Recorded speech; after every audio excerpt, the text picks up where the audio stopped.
Translation failed for this section. सतह पर, लेकिन वह उसके बारे में और अधिक जानना चाहता था। एक युवा लड़की ने 1 साल से भी कम समय में इतने बड़े पैमाने पर एक निगम कैसे विकसित किया? हालांकि जियान ए ने लू यूकाई की जांच के प्रति कोई अस्वीकृति नहीं दिखाई। उन्होंने अपनी समझ भी जाहिर की। यदि यह कोई और होता, तो वे शायद उसके बारे में उत्सुक होते। अब लू यूकाई और अधिक सीधी थी। हालांकि सिर्फ इसलिए कि जियान ए ने इसे अस्वीकार नहीं किया, इसका मतलब यह नहीं है कि वह सच बताएगी। लू यूकाई के बारे में उनकी समझ शून्य थी और उनका होंगजियांग समूह के साथ कोई सहयोग नहीं था। दूसरे पक्ष के लिए अचानक उसके प्रति सद्भावना दिखाना अनुचित था। इससे पहले कि वह दूसरी पार्टी की ताकत का अंदाजा लगाए, उसे सावधान रहना होगा। जैसा कि कहा गया है, कुछ असामान्य होने का कोई कारण अवश्य होगा। जियान ए को विश्वास नहीं था कि रियल एस्टेट की दुनिया में एक बड़ा शॉट उसकी चापलूसी करेगा। इसलिए लू यूकाई का सामना करते हुए जियान ए ने चतुराई और धीरे से जवाब दिया, सीनियर लू, आप मेरी चापलूसी कर रहे हैं। मैं उत्कृष्ट होने के लिए प्रशंसा का पात्र नहीं हूँ। मैं अभी भी युवा हूँ, इसलिए कम गलत रास्ते अपनाने के लिए मैं और अधिक सतर्क हूँ। सौभाग्य से मेरे साथियों ने मुझे निशाना नहीं बनाया, अन्यथा मेरी जैसी छोटी कंपनी के साथ मेरे लिए बइयुन शहर में रियल एस्टेट की दुनिया में पैर जमाना मुश्किल होता। उसके शब्द लू यूकाई को एक विनम्र उत्तर लग रहे थे, लेकिन ऐसा लग रहा था मानो उसने कुछ नहीं कहा हो। अन्य लोग जो जियान ए की पहचान नहीं जानते थे, वे यह नहीं बता सकते कि क्या कुछ गलत था। लेकिन लू यूकाई अलग थे। वह एक बूढ़ा लोमड़ी था। यदि वह बुद्धिमान नहीं होता, तो क्या होंगजियांग के पास आज के परिणाम होते?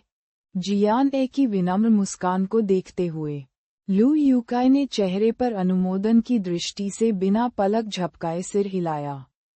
हालांकि उसने अपने दिल में खर्राटा लिया, ये लड़की सचमुच बहुत होशियार थी। उसने आकर्षक शब्दों से उस परीक्षा को आसानी से रोक दिया जिसे उसने दूर करने की कोशिश की थी। यदि वह पूछना जारी रखता, तो वह खुद को टाल देता, जिससे लोगों को लगता कि वह जानबूझकर दूसरे पक्ष के बारे में पूछ रहा था। जैसे ही वे मिले, लू यूकाई को पहले से ही जियान ए नामक लड़की का एक मोटा अनुमान था उसके सामने। उन्होंने मुस्कुराते हुए कहा, सीओ जियान, युवा पीढ़ी समय के साथ हमसे आगे निकल जाएगी। आज यहाँ आरक्षित न रहें।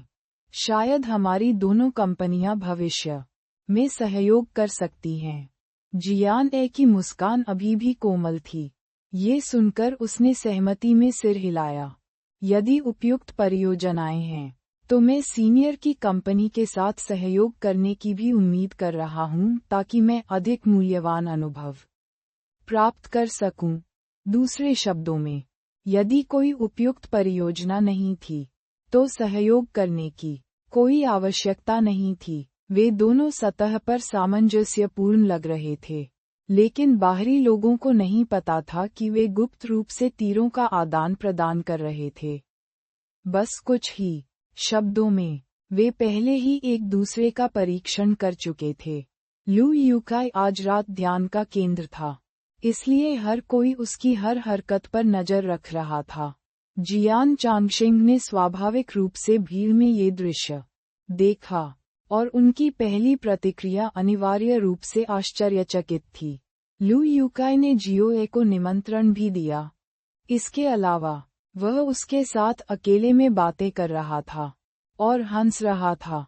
क्या ऐसा हो सकता है कि जियो ए न केवल चेन लेई के करीब थी, बल्कि लू यूकाई के भी करीब थी?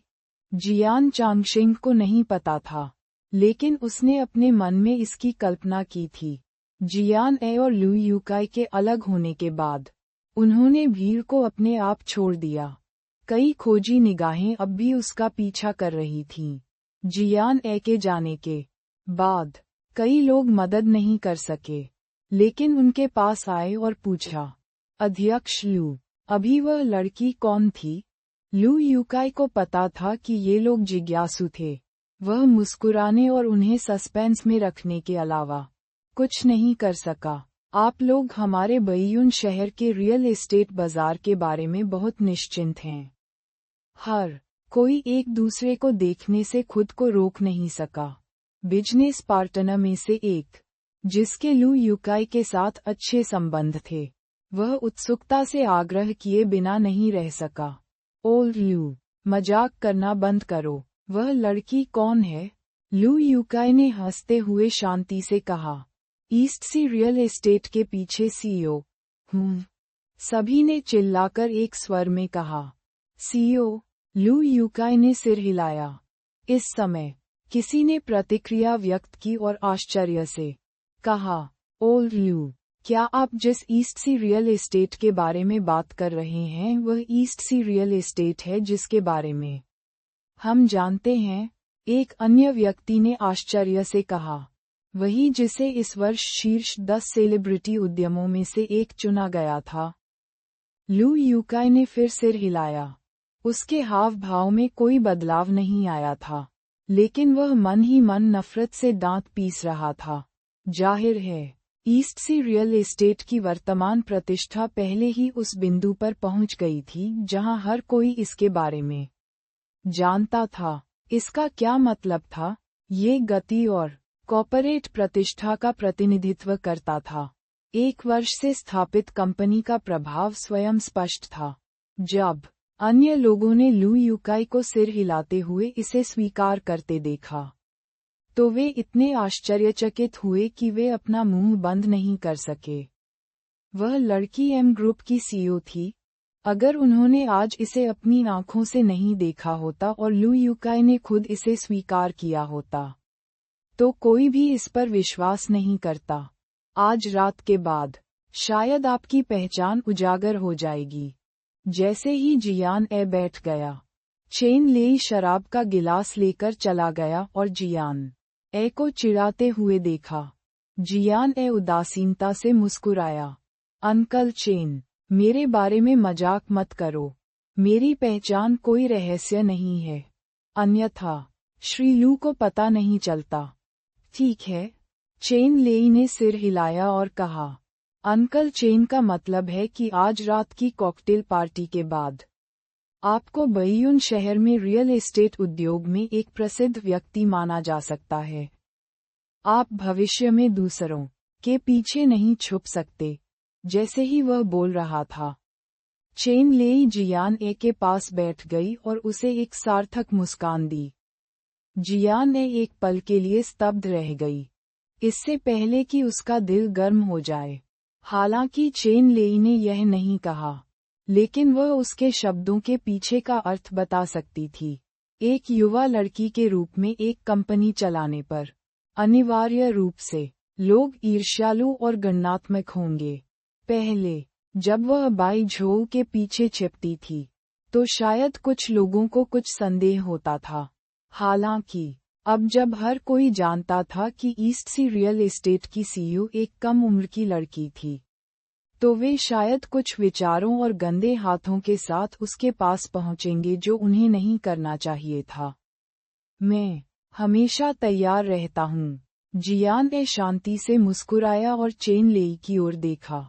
आपकी चिंता के लिए धन्यवाद, अंकल चेन। हालांकि व्यापार जगत एक युद्ध के मैदान की तरह है। भले ही मैं बाई झोउ के पीछे छिपता रहूं, फिर भी जो होना चाहिए वह होगा। ईस्ट सी रियल एस्टेट का विकास अब मक्खन में गर्म चाकू की तरह है। मुझे डर है कि यह लंबे समय से कई लोगों के लिए कांटा बन गया है।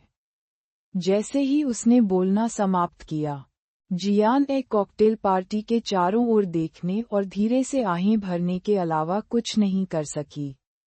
कौन अपनी मुस्कुराहट के माध्यम से दूसरों के गुप्त उद्देश्यों को आसानी से समझ सकता है? अगर वे ऐसा करते भी हैं, तो भी वे उन्हें बेनकाब नहीं करेंगे। जियान ए के शब्दों ने चेन लेई को अपनी भौहें ऊपर उठाने पर मजबूर कर दिया। वह जियान ए के व्यंग्य को समझ गया था। वह इस बारे में बात कर रही थी कि लू यूकाई ने उसे आज की कॉकटेल पार्टी में क्यों आमंत्रित किया। अंकल चेन आपको इतना सतर्क देखकर राहत महसूस कर रहे हैं। चेन लेई मुस्कुराए और अपना गिलास जियान ए की ओर बढ़ाया। उन दोनों ने गिलास टकराए और एक घूंट लिया। कुछ ही समय बाद जो लोग जियान ए की पहचान जानते थे, वे उससे बात करने के अलावा कुछ नहीं कर सके। जियान ए तैयार होकर आया था। उसने अपनी जेब से एक नाम कार्ड निकाला और सभी से बदला। समय समय पर उसे ऐसे लोगों से निपटना पड़ता था जो उसकी चापलूसी करते हुए उम्र में उससे बड़े थे। उन्होंने ऐसी बातें कहीं। मुझे उम्मीद नहीं थी कि सीईओ जियान इतने छोटे होंगे, चाहे यह असली हो या नकली। उन्हें इसकी परवाह नहीं थी। हर किसी का एक लक्ष्य था, और जियान ए कोई अपवाद नहीं था। यदि वह इस कॉकटेल पार्टी के माध्यम से अपने संपर्कों का विस्तार कर सकती है, तो भविष्य में उसके पास एक और विकल्प होगा। अधिक मित्रों के साथ चलना आसान था। कुछ ही समय बाद जियान ए ने बहुत शराब पी ली। आखिरी व्यक्ति से निपटने के बाद उसने जल्दी से अपना गिलास नीचे रखा और बाथरूम में चली गई। जियान ए ने ध्यान नहीं दिया कि कोई अचानक दूसरी तरफ से निकला था। लगभग अवचेतन रूप से वे दोनों एक ही समय में अपने ट्रैक पर रुक गए। अप्रत्याशित रूप से जमीन पर कुछ पानी बचा हुआ था। जैसे ही दूसरा पक्ष रुका, उसका पैर अचानक फिसल गया और वह अवचेतन रूप से पीछे झुक गया। ये देखकर जियान ए ने तुरंत दूसरे पक्ष की कलाई पकड़ ली। शख्स का शरीर तुरंत हवा में ही रुक गया। फिर जियान ए ने उसे वापस खींच लिया। जड़ता के कारण जब वह उछला तो वह व्यक्ति जियान ए पर लगभग झपट पड़ा पीछे। जियान ए ने अपना हाथ उठाया और जल्दी से दूसरे पक्ष के शरीर को स्थिर करने में मदद की। पूरी कार्रवाई काल्पनिक लग रही थी, लेकिन ये केवल एक पल के लिए ही हुआ। दूसरा पक्ष अभी भी हैरान और भ्रमित था। क्या आप ठीक हैं? क्या आपकी कमर में चोट लगी? जियान ए ने चिंता से पूछा। तभी उसने दूसरे पक्ष की शक्ल देखी। दूसरा पक्ष लगभग बेसवां दशा का लग रहा था। उनका क्रू कट बहुत छोटा था, लेकिन इसकी वजह से उनके खूबसूरत चेहरे के फीचर्स पूरी तरह से लोगों के सामने आ गए। उसकी घनी भौहें, तारकीय आंखें, लंबी और चमकदार नाक, स्पष्ट होंठ और गहरे गाल थे। उसके दो छोटे और गोरे कान थे, और उसके बाएं कान के निचले हिस्से पर एक चमचमाती हीरे की बाली थी। उनकी त्वचा गोरी और पारदर्शी थी। इतनी करीब से भी जियान ए अपने चेहरे पर छिद्र नहीं देख सका। इस लड़के का स्वभाव उन लड़कों से भिन्न था जिन्हें जियान ए ने पहले देखा था। यू जियाओरान वापस होश में आ गया। जियान ए पर उतरने से पहले उसकी नज़र एक पल के लिए भटक गई। फिर वह धीरे से मुस्कुराया और कहा, तुम बहुत मजबूत हो। जैसे ही वह बोला, यू जियाओरान की आंखें सितारों की तरह चमकीली थीं। उसके होठों पर बुरी मुस्कान के साथ वह तुरंत जीवंत हो गया। जियान ए को उम्मीद नहीं थी कि दूसरा पक्ष ऐसा कहेगा। वह एक क्षण रुककर बोली, अगर मुझमें इतनी ताकत न होती तो तुम्हारे सिर का पिछला हिस्सा जमीन से टकरा जाता।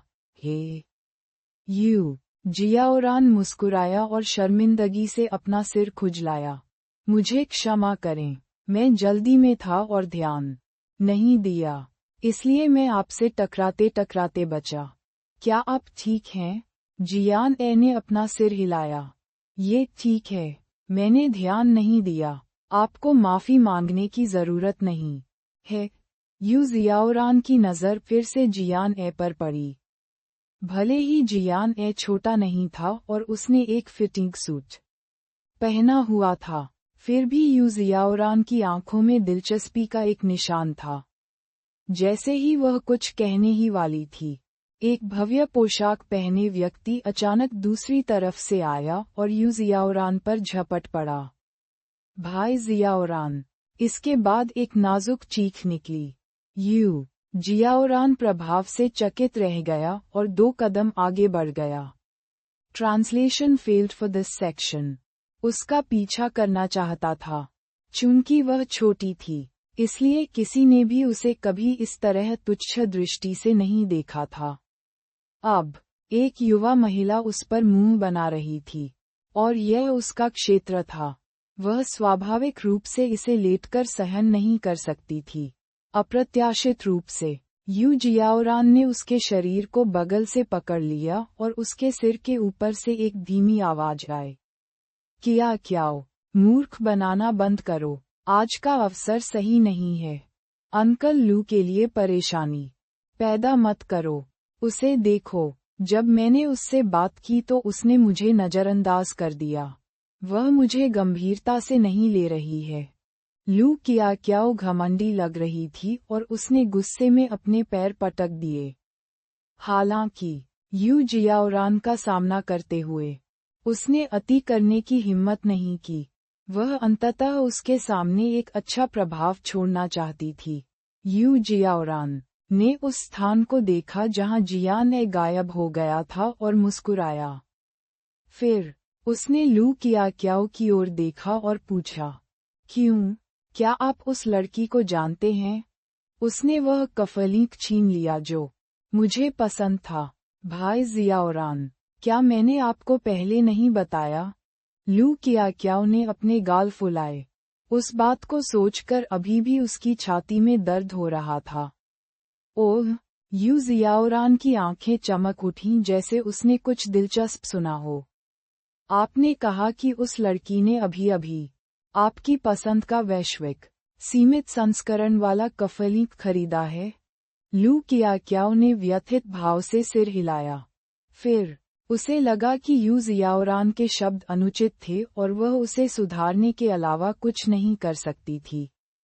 उसने इसे छीन लिया। मैंने इसे पहले देखा, लेकिन मुझे बस थोड़ी देर हो गई। उसने मुझे बहुत पीटा। मैं शुरू में उन कफलिंक को अपने पिता को जन्मदिन के उपहार के रूप में देना चाहता था, लेकिन जब मुझे पता चला कि वे एक सीमित संस्करण थे, तो मेरी पहली प्रतिक्रिया उन्हें आपके लिए खरीदने की थी। हालांकि मुझे वे नहीं मिले, वह पहले ही उनके लिए भुगतान कर चुकी थी।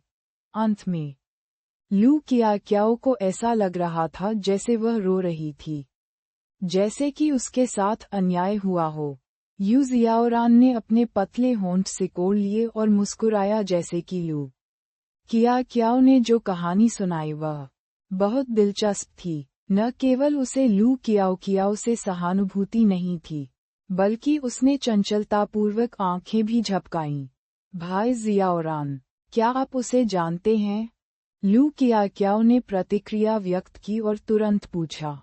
यू जियाओरान ने अपना सिर हिलाया और इससे इनकार किया। नहीं, मैं अभी गलती से उससे टकरा गया। मुझे उम्मीद नहीं थी कि तुम उसे जानोगे। आस्क।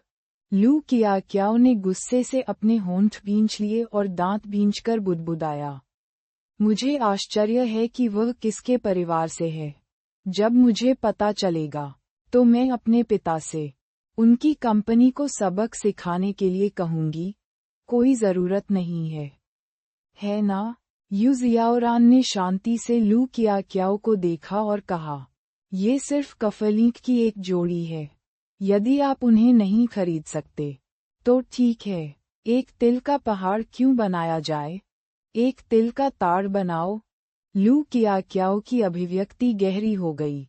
उसने गंभीरता से कहा, तुम्हें नहीं पता कि उस दिन उसने मुझे कैसे अपमानित किया था।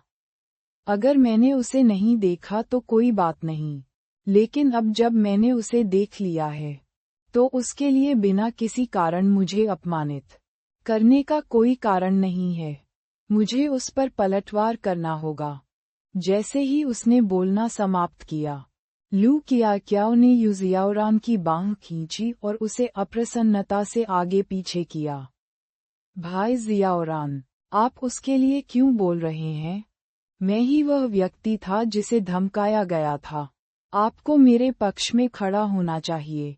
ठीक है, तुम जो चाहो करो, मैं तुम्हारे साथ हस्तक्षेप नहीं करूंगा, यू जियाओरान ने कहा। जब लू कियाओ ने ये सुना, तो वह मुस्कुराई और अंतरंग और संतुष्ट अभिव्यक्ति के साथ यू जियाओरान को बैंक्वेट हॉल की ओर खींच लिया। जियान ए के बाथरूम से बाहर आने के बाद वह कॉकटेल पार्टी में लौट आई। जब उसने ऊपर देखा, तो उसने जियान चांगशेंग को अपनी ओर आते देखा। जियान ए अपनी जगह पर रुक गई और उसने जियान चांगशेंग को कदम दर कदम अपने पास आते देखा। जियान चांगशेंग जियान ए को देखकर मुस्कुराए। हालांकि उसके गाल पर लाली के कारण उसकी मुस्कान मजबूर लग रही थी, लेकिन फिर भी उसने मुस्कुराने की पूरी कोशिश की। जियान ए ने अपनी भौहें उठाईं और जियान चांगशेंग की ओर देखा। क्या किसी ने चेयरमैन जियान को मारा? जैसे ही वह बोली, अंकल जियान का पुराना अभिवादन अध्यक्ष जियान बन गया। उसने जियान चांगशेंग के रहस्य को भी उजागर किया। जियान चांगशेंग एक चतुर व्यक्ति थे। जियान ए का लहजा और उसके प्रति रवैया अभूतपूर्व रूप से शत्रुतापूर्ण और दूर का था। ये कुछ ऐसा था जिसे उसने पहले कभी महसूस नहीं किया था। यहाँ तक कि जब कंपनी की प्रतिस्पर्धा के कारण उन दोनों के बीच टकराव हुआ, जियान ए का रवैया इस स्तर तक नहीं पहुंचा था। इसलिए जियान चांगशेंग ने कुछ अनुमान लगाया था। आप जानते हैं? जियान चांगशेंग ने बेचैनी से पूछा। लेकिन वह इसके लिए उत्सुक था। जियो ए को पता था कि वह उसका पिता था। हालांकि जब जियान ए ने जियान चांगशेंग की बातें सुनी तो उसकी पलकें झपक गईं। उसने जियान चांगशेंग की ओर भौहों से देखा और पूछा, आपका क्या मतलब है, चेयरमैन जियान? मुझे क्या पता? जियान ए का रवैया आक्रामक था और उसके शब्दों ने जियान चांगशेंग को स्तब्ध कर दिया। वह महसूस कर सकता था कि जियो ए को कुछ पता था, लेकिन क्या उसके प्रति उसका रवैया इसलिए था क्योंकि वह इसे स्वीकार नहीं करना चाहती थी? उसके हृदय में घोर निराशा का भाव उमड़ पड़ा। जियान चांगशेंग आत्मनिंदा से मुस्कुराए और अपना सिर हिलाया। कुछ नहीं, मैंने अभी देखा कि आप यहाँ थे, इसलिए मैं आपका स्वागत करने आया हूँ। उनके चेहरे पर स्पष्ट अकेलापन और दयनीय रवैया उन लोगों को चौंका देगा जो सच्चाई नहीं जानते थे। जियान समूह के सीईओ, जो बैयून शहर में हवा और बारिश को बुला सकते थे, क्या एक लड़की ने उनका गुस्सा समझ लिया था? हालांकि जियान ए अडिग था, उसकी नज़र में जियान चांगशेंग जितना दोषी था, उतना ही उसे लगा कि यह व्यक्ति पाखंडी और घृणित है। चेयरमैन जियान, आप मेरी चापलूसी कर रहे हैं। मैं ईस्ट सी रियल एस्टेट का सिर्फ एक छोटा सा सीईओ हूँ। जियान ग्रुप के सीईओ, मैं आपको व्यक्तिगत रूप से बधाई देने के लिए कैसे परेशान कर सकता हूँ? यदि अन्य लोग ये जानते हैं, तो वे कहेंगे कि एक जूनियर के रूप में मेरे पास कोई नियम नहीं है। इसलिए कृपया भविष्य में मेरे साथ हवा के रूप में व्यवहार करें। यदि आप मुझे देखते हैं, तो मुझे न देखने का नाटक करें। मैं भी राहत की सांस ले सकता हूँ। आखिरकार, मैं अपने जीवन में जिस चीज से सबसे ज्यादा नफरत करता हूँ वह नकली शिष्टाचार है। जैसा कि कहा जाता है, अलग अलग रास्तों के लोग एक साथ काम नहीं करते हैं। अध्यक्ष जियान, आपको समझना चाहिए कि मेरा क्या मतलब है ना? जियान ए ने जियान चांगशेंग को तिरस्कार और उकसावे की दृष्टि से देखा। जियान चांगशेंग ने जियान ए की आंखों में अभिव्यक्ति महसूस की और उसके सीने में घुटन महसूस हुई। उसने कुछ कहने के लिए अपना मुंह खोला, लेकिन जियान ए पहले ही दूर देख चुका था और उसके चारों ओर चला गया। जियान चांगशेंग मौके पर ही जम गया। जियान ए की पीठ को देखते हुए वह उसके दृढ़ संकल्प को महसूस कर सकता था। ठंडक। थोड़ी देर बाद जियान चांगशेंग ने दूर देखा और असहाय होकर आह भरी। अंत में उसने बहुत अधिक आशा कर ली थी। जियो ये उसे इतनी जल्दी कैसे स्वीकार कर सकती थी? हालांकि जब उसने जियो ए के रवैये और उसने उससे जो कहा था उसके बारे में सोचा, तो जियान चांगशेंग दुखी होने के अलावा कुछ नहीं कर सका। आखिर वह उसकी बेटी थी, लेकिन अब वह दुश्मन जैसी थी। हालांकि उसके पास उससे नफरत करने के पर्याप्त कारण थे। एक पिता के रूप में वह अभी भी अपनी बेटी के साथ पुनर्मिलन के लिए तरस रहा था।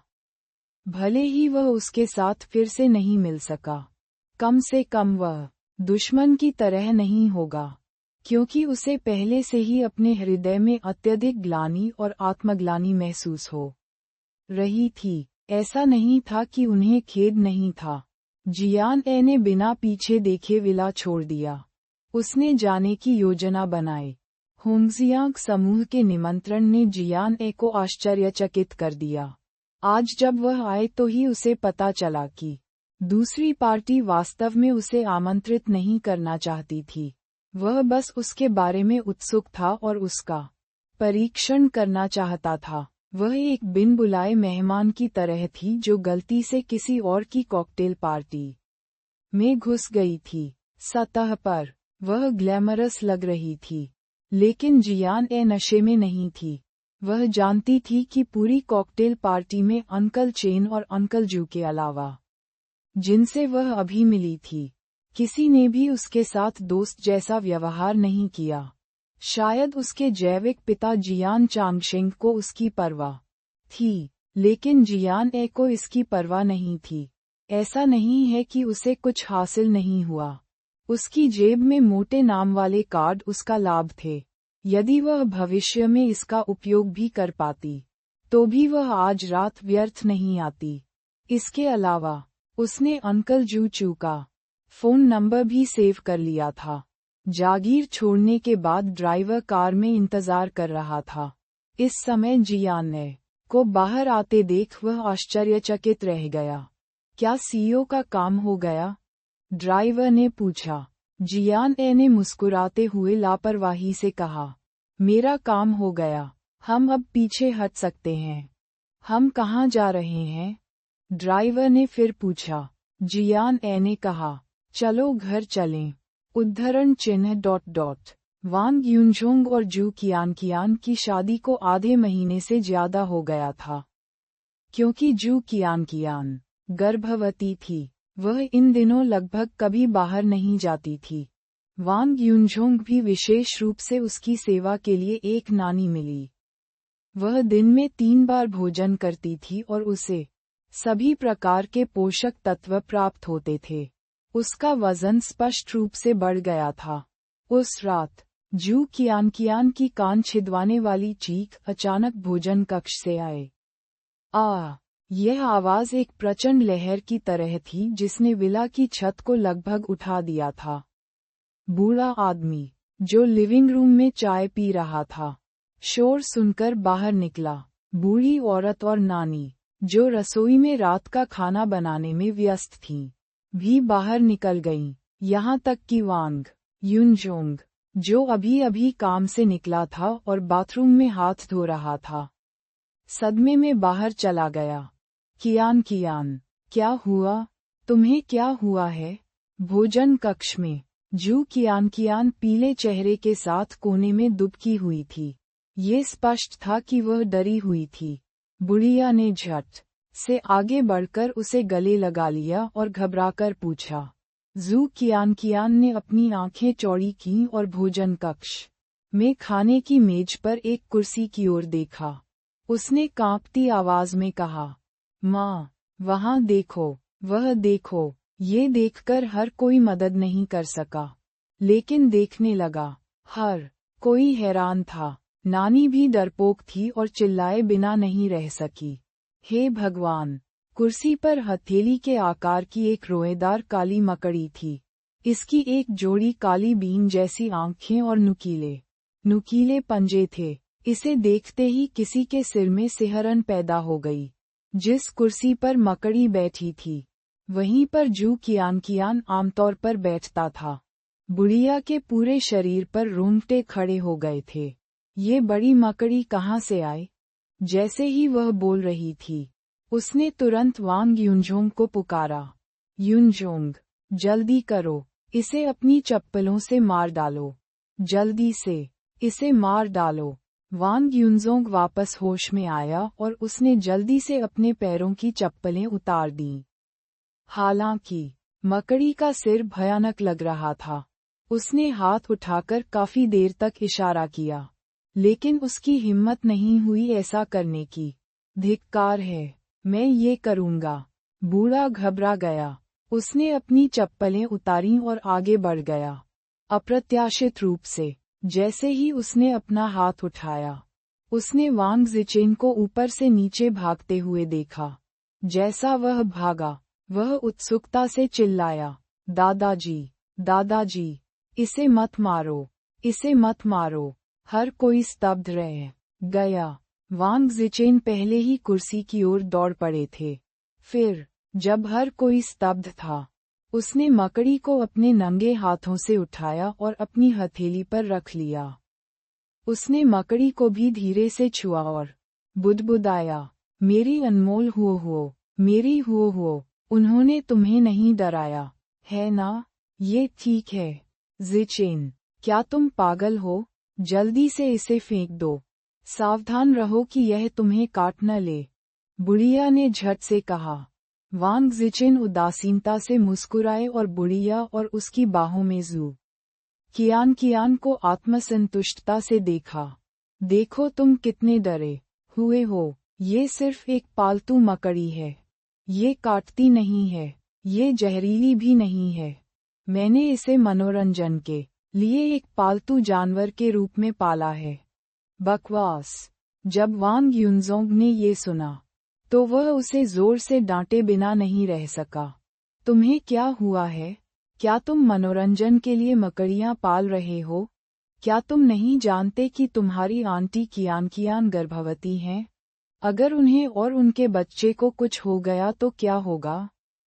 युनझोंग, बच्चे पर चिल्लाओ मत, मैं ठीक हूँ, जू कियान ने मधुरता से कहा। फिर, उसने कहा, ज़िचेन ने निश्चित रूप से जानबूझकर ऐसा नहीं किया। वांग ज़िचेन ने व्यंग्य किया और जू कियान की ओर देखा। फिर, उन्होंने वांग युनझोंग से कहा, पिताजी, क्या वह गर्भवती होने पर इतनी नाजुक होती है? जब वह मकड़ी को देखती है तो चिल्लाती है। मैं अभी भी कुछ दिनों में मनोरंजन के लिए एक सांप पालने के बारे में सोच रहा था। जब उसने सांपों के बारे में सुना, तो जू कियान डर के मारे अपने आप को रोक नहीं सकी। ये देखकर बुढ़िया ने उसकी ओर घूर कर देखा। ज़िचेन, मूर्ख बनाना बंद करो। वह चीज एक ठंडे खून वाला जानवर है और उसे अच्छी तरह से पाला नहीं जा सकता। इसके अलावा, घर पर बहुत सारे लोग हैं। अगर आप किसी को चोट पहुंचाते हैं तो क्या होगा? वांग युनझोंग ने वह चप्पल पकड़ रखी थी जो उसने अभी अभी उतारी थी। ये सुनकर उसने उसे मारने के लिए हाथ उठाया। वह ये कैसे नहीं बता सका कि यह बच्चा जानबूझकर जू कियान को डरा रहा था। भले ही वह जू कियान को पसंद नहीं करता था, फिर भी वह एक गर्भवती महिला के साथ इस तरह का व्यवहार नहीं कर सकता था। उसके पेट में जो व्यक्ति था वह उसका भाई था। हालांकि, बूढ़े आदमी के साथ वह वांग युनझोंग को अपने ऊपर हमला कैसे करने दे सकता था? सबसे बड़ा पोता। उसने वांग युनझोंग के हाथ से चप्पल छीन ली। तुम क्या कर रहे हो? ज़िचेन की उम्र कितनी है? तुम अब भी उसे क्यों मार रहे हो? पिताजी, मुझे चप्पल दे दो। अगर मैंने आज उसे नहीं पीटा, तो वह आसमान छू लेगा। वांग युनझोंग ने गुस्से में कहा। तुमने हिम्मत की? यदि तुमने ज़िचेन को छूने की हिम्मत की, तो मैं तुम्हारी जिंदा खाल उधेड़ दूंगा। बूढ़े ने उसे घूर कर देखा। उनकी गरिमा अभी भी वहां थी, और वांग युनजोंग ने तुरंत अपमानित किया। वांग ज़िचेन ने अपनी योजना को इतनी बेईमानी से पूरा करने का साहस किया क्योंकि वह जानता था कि उसके दादा दादी उसका समर्थन करेंगे। ये देखकर वह गुप्त रूप से प्रसन्न हुआ, लेकिन ऊपर से उसने कहा, ठीक है, मैं अब सांप नहीं पालूंगा। हालांकि इस मकड़ी को इधर उधर भागना पसंद है। आप जिस पर कदम रखें उसमें सावधानी बरतें। इसके अलावा मकड़ी के पेट में अंडे हैं। आप उसे थप्पड़ मारकर नहीं मार सकते, अन्यथा अगर अंडे निकल गए तो हमारा घर मकड़ी का घोंसला बन जाएगा। आपको याद न दिलाने के लिए मुझे दोष न दें। वांग ज़िचेन ने लापरवाही से बात की, लेकिन जू कियान के कानों में इससे उसकी खोपड़ी में झंझनाहट होने लगी। वह इन चीजों से सबसे ज्यादा डरती थी। वांग युनजोंग के भड़कने का इंतजार किए बिना वांग ज़िचेन को पता था कि कब रुकना है और मकड़ी के साथ ऊपर की ओर भाग गया। वांग युनजोंग ने अपने बेटे की पीठ की ओर देखा और उसकी आत्मसंतुष्टि को महसूस कर सकता था। पिताजी, आप उसे बहुत ज्यादा बिगाड़ रहे हैं, वांग युनजोंग ने नाखुश होकर कहा। इस बच्चे ने जानबूझकर ऐसा किया। ऐसा कितनी बार हुआ है? ये ठीक है अगर वह आमतौर पर कियान को देखकर उसका अभिवादन नहीं करता है, लेकिन अब वह हद से ज्यादा आगे बढ़ रहा है। उसने वास्तव में लोगों को डराने के लिए ऐसा तरीका सोचा था। अगर कियान को कुछ होता है तो देखते हैं तुम क्या करोगे।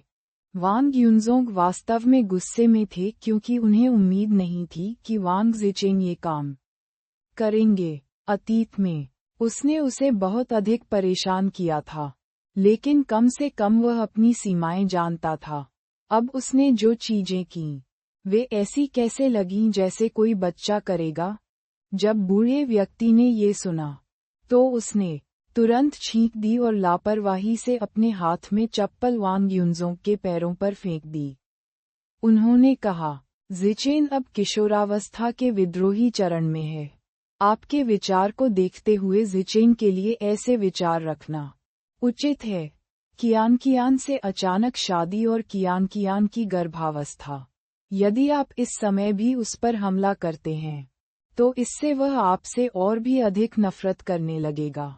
बच्चे अब संवेदनशील हैं। आपको उसे शिक्षित करने के तरीकों पर ध्यान देना होगा।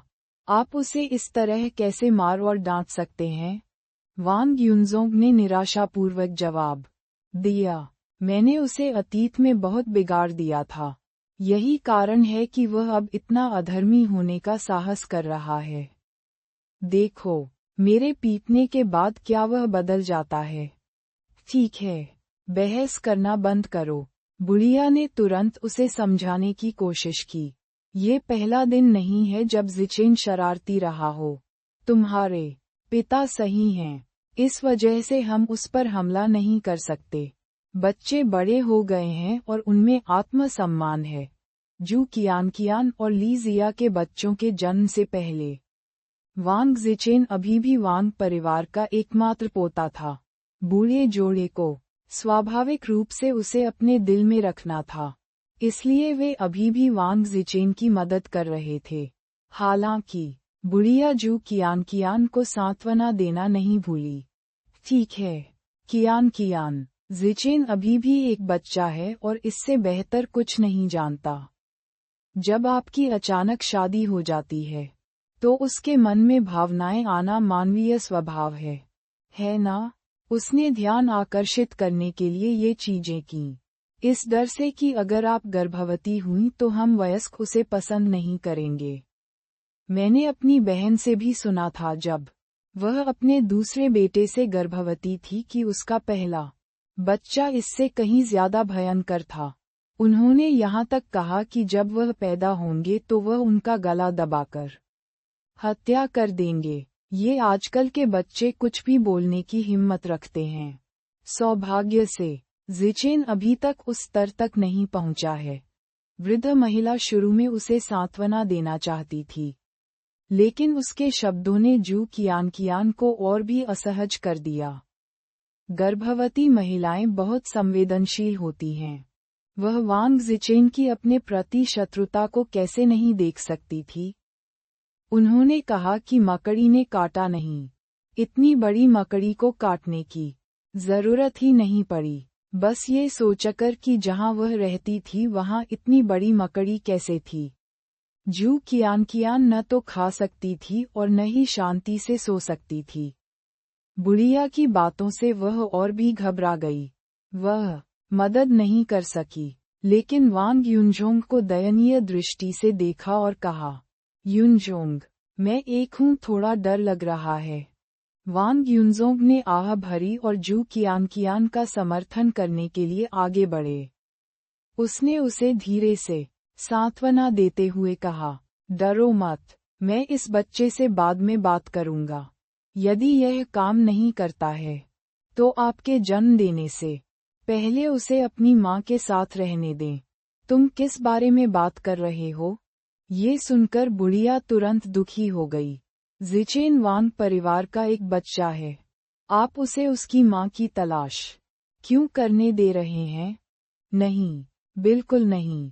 इस समय वांग युनजोंग नाराज थे। जब उसने ये सुना, तो वह अधीरता से कहने से खुद को नहीं रोक सका। इसमें गलत क्या है? ऐसा नहीं है कि हम उसे सिर्फ इसलिए वापस नहीं आने देंगे क्योंकि हमने उसे भेज दिया है। क्या ये कियान के लिए नहीं है? कियान के जन्म के बाद ही हम उसे वापस ला सकते हैं। अन्यथा, आपको क्या लगता है हमें क्या करना चाहिए? कियान अब गर्भवती है। जब जिचेन हर दिन एक दृश्य बनाता है, तो कौन सहज महसूस करेगा? अगर कियान को कुछ होता है और उसके पेट में पल रहे बच्चे को चोट लगती है, तो कौन जिम्मेदार होगा? मैं। बुढ़िया ने अपना मुंह खोला, लेकिन वांग युनजोंग का खंडन करने के लिए उसे कुछ नहीं मिला। हालांकि बूढ़ा आदमी सहन नहीं कर सका। उसके पास आहें भरने के अलावा कोई विकल्प नहीं था। कियान को आराम करने और स्वस्थ होने की जरूरत है, क्योंकि वह गर्भवती है। हर दिन डरना उसके शरीर के लिए वास्तव में अच्छा नहीं है। युनजोंग सही है। हमें अब कियान के शरीर को प्राथमिकता देनी होगी। इसके अलावा चुनफेन जिचेन की जैविक माँ है। वह उसका दुरुपयोग कैसे कर सकती है? अगर हम उसे चुनफेन भेज दें तो हम निश्चिंत हो सकते हैं। चुनकी बूढ़ा पहले ही ऐसा कह चुका था, इसलिए बुढ़िया की कुछ कहने की हिम्मत नहीं हुई। इसके अलावा ऐसा नहीं था कि वह जू कियान के पेट में पल रहे बच्चे को लेकर चिंतित नहीं थी। जब उसने वांग युनजोंग को ये कहते हुए सुना कि बच्चे को कुछ हो सकता है, तो वह घबरा गई। दूसरी मंजिल पर सीढ़ी में वांग जिचेन ने दीवार के कोने से उनकी बातचीत सुनी। वह आत्मसंतुष्टि से मुस्कुराए बिना नहीं रह सका, क्योंकि यह हाई स्कूल का तीसरा वर्ष था। उसके परिवार ने उस पर तब तक पढ़ाई करने के लिए दबाव डाला जब तक कि वह पागल न हो जाए। अब जब जू कियान ने परिवार में प्रवेश किया था, तो वह अब इस परिवार में नहीं रह सकता था। इसलिए उसने उसके और जू कियान के बीच संघर्ष पैदा करने की योजना बनाई और अपने परिवार को उनके बीच चयन करने दिया। जू कियान वांग परिवार के अजन्मे बच्चे के साथ गर्भवती थी, इसलिए उसे स्पष्ट रूप से फायदा हुआ। इसलिए वांग जिचेन ने शर्त जीत ली। वह आखिरकार अपनी माँ के घर जा सका। रात अंधेरी और ठंडी थी। बैयुन शहर के हाइचिंग जिले के एक आलीशान होटल में एंड्रू और बाकी लोग 3 दिनों से वहां ठहरे थे। बैयुन शहर में पहुंचने के बाद उन्होंने सबसे पहला काम लक्ष्य के आसपास के लोगों की जांच करना किया। ऐसा इसलिए था क्योंकि उनके मिशन की कठिनाई स्पष्ट रूप से बढ़ गई थी।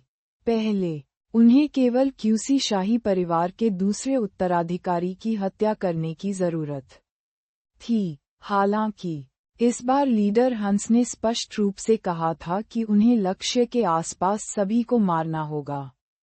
इसलिए उन्होंने पिछले 3 दिनों से कोई निष्क्रिय काम नहीं किया। इसके बजाय उन्होंने अपनी क्षमताओं के आधार पर गहन जांच की। लक्ष्य का मूल नाम येजिस्टन लिनमोर कैरिसिलाडो बाई झोउ है। वह क्यूसी शाही परिवार का दूसरा उत्तराधिकारी है। अब वह चीन में बाई झोउ नाम का उपयोग करता है। इसके अलावा वह अब एक कंपनी चला रहा है और इसमें रियल एस्टेट शामिल है। मैं समझ नहीं पा रहा हूं कि क्यूसी का एक प्रतिष्ठित उत्तराधिकारी रियल एस्टेट करने के लिए यहाँ क्यों आएगा।